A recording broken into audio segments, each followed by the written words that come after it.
I've been building AI agents for the past 12 months, but if I had to learn Agentic AI all over again, no end-to-end experience, no API knowledge, nothing, here's exactly what I'd do differently. See, most people get stuck in tutorial hell, learning every end-to-end node, every make.com feature, drowning in complexity. But after deploying agent systems for a year, I can tell you, there's only 4 concepts that really matter: prompts, JSON, APIs, and multi-agent architecture. In that exact order, because each one builds on the last. And I'm going to show you what each one looks like in real systems. This lead qualification agent only uses those 4 concepts. This project manager agent with Asana access, same 4 concepts. This content marketing orchestrator with multiple sub-agents, still just those 4 concepts, but layered together. So whether you want to build systems for clients at 5,000 to 10,000 per project or automate your own business operations, these are your fundamental. Let me walk you through each one, starting with prompting, and why most people are doing it completely wrong. Here's what I mean. Because AI tends to spit out a lot of content no matter how long your instructions are, it's kind of tempting as AI users to give as brief instructions as possible and still get a whole chunk of output. But that is the first mindset shift from requests to decision frameworks. So where basic AI use would just be like, how good is this lead for my business? Or summarize this document. When you're working with AI agents, you need to give as specific instructions as possible. So tell it exactly what role it's supposed to play. Tell it exactly what you want it to do. Tell it exactly how you want it to analyze the data and information that you're providing it. And most important, you have to tell it exactly how you're expecting it to respond. Because if you can control the responses, you can control the rest of the workflow. And the business value of this is that you're encoding your actual business logic, the same decision-making framework that you would use as an executive in your business, into AI. So that's where you're combining consulting and automation. Let me show you an example. This is an AI lead qualification agent. Once a lead comes into this workflow, that lead is enriched and all of that data goes into OpenAI. And if you look at the prompt, you'll see that we have very specific instructions as to the role that the AI should play, the exact structure that we want the AI to analyze with, and we also have very specific instructions as to how we're expecting the response should be. So the better that you can get with prompting, the better your agents and your AI use in general is going to become. So that's concept number 1. Concept number 2 is JSON as agent communication. JSON might look scary at the start, but essentially it's really simple. It stands for JavaScript Object Notation, and it's a straightforward and simple way to take complex objects, reduce them into simpler, smaller parts, and turn them into a format that computers can understand. So here's some example JSON that I have. JSON has a key and a value.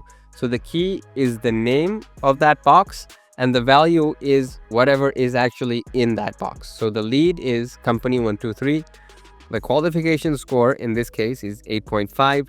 So on and so forth. Web applications talk to one another using JSON. So when you connect to an API or when you get any kind of data from any application on the web, that data comes through as JSON. And when you can identify, and with a little bit of practice, you'll be able to eyeball a whole JSON structure and just very quickly pick out the exact information that you need. The added benefit of JSON, especially in Agentic AI, is that it's a very powerful way to really control how the AI is going to respond to your requests. So if we go back into this lead qualification agent, you'll see that the response format is in JSON, where we want the AI to only output this information.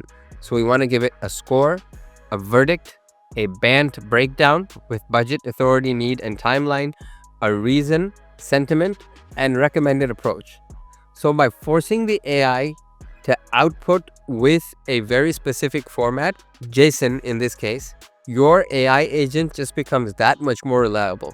Because if you work with ChatGPT or Claude or Gemini, you'll know that even if you paste in the same request multiple times, it's going to give you a slightly different answer every time. And when you have an AI agent working, and that small difference can cause your entire workflow to break. So introducing JSON in your AI workflows ensures reliability and maximum uptime. So to recap, concept number one, be very specific with your prompts, providing roles, specific analysis instructions, and expected outputs. Concept number two, understand how to read JSON and how to break down complex items into simplified JSON. And that brings us to concept number three, which is API integration thinking. Now, API stands for Application Programming Interface. Now, even though that might sound scary to a non-technical person, it's really very simple. APIs are ways for applications on the internet. APIs are ways for software to communicate with other pieces of software. So if you think about it, Google Sheets is a software, and Google Sheets has an API. Now, let's say you wanted to communicate through a program directly with Google Sheets. The way you do that is through the Google Sheets API. Now, the beauty of using tools like N8N and other no-code automation tools is that they have a lot of these APIs baked into their platform. So if you were to go through Google's documentation or any other API's documentation, you'd be hit with a wall of code and a lot of seemingly complex instructions for how to get everything set up. But tools like N8N and Make.com actually abstract all of that and allow you to directly access that API with minimal configuration. Here's a workflow that I built that uses the Asana API. Now, if you're not familiar with Asana, Asana is a project management tool. This project manager agent accesses 1, 2, 3, 4, and 5 different API endpoints that are provided by Asana. These APIs allow my agent to connect directly to Asana and create a project, create a task, create a subtask, get a list of all projects, and to get a list of users from Asana. And if you open up the N8N sidebar and go to action in an app, you'll see that N8N actually has all of these APIs built in, so you don't need to do any configuration aside from basic authentication and your API key. So when you're building an AI agent, think about what tools you're already using in your manual workflows. And there's a good chance that those tools already have APIs that you can programmatically access or directly access using N8N or Make.com. And finally, concept number 4 is multi-agent orchestration. And this is where you take the power of AI agents and you can multiply that power exponentially. So instead of having just a single agent doing a whole bunch of tasks and sometimes getting confused in the process, you can have one agent controlling multiple sub-agents that are all specialized in very specific areas, allowing you to get even more consistent and reliable results. So to continue our lead generation example, your main agent would be responsible for finding and collecting the information. You could have another sub-agent whose only job it is to qualify that information. You could have another agent whose only job it is to get more information if anything is missing. You could have another agent whose only job it is to schedule calendar meetings with that lead. And you could have another agent whose only job it is to outreach via email or any other service to that potential lead. So the advantage of splitting up your one agent into multiple sub-agents is that it's a lot easier to debug. If something goes wrong, it's easier to pinpoint where that error was. It's also easy to upgrade by switching out certain sub-agents without having to fiddle with the entire system at large. And once you start thinking in terms of multi-agent architecture, you can build small sub-workflows that can very easily be reused across multiple different AI agents. So let me show you an example of a content marketing agent that I've built. This agent has access to multiple sub-agents. It has access to an agent who's specialized in writing content for LinkedIn, another one which is specialized for writing content for Facebook, another one which is specialized only in doing research, another one which is specialized in only generating images, and another one which is specialized in only generating scripts for short form video. So if I tried to have a single agent do all of this, there's a very good chance that something would break in between. But because I've split all of those responsibilities across multiple agents, I could very easily disable one agent. I could very easily upgrade any one agent. I could very easily switch around anything without having to break the other parts of my workflow. So let's recap 4 concepts that take you from ChatGPT user to AI agent builder.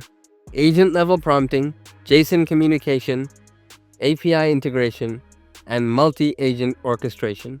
By understanding and implementing these principles into your AI workflows, you'll be ahead of 99% of people who are trying their hand at AI and automation. And by the way, if you're already using ChatGPT and doing basic automation, I'm launching a program called AI Incubator Pro, which can be your next level. So if you're an agency owner or a service business owner and you want to take your business's AI implementation to the next level, check out the link in the description for more information. If you enjoyed this video, I'd really appreciate it if you could give it a like, and do remember to subscribe for more AI and automation content.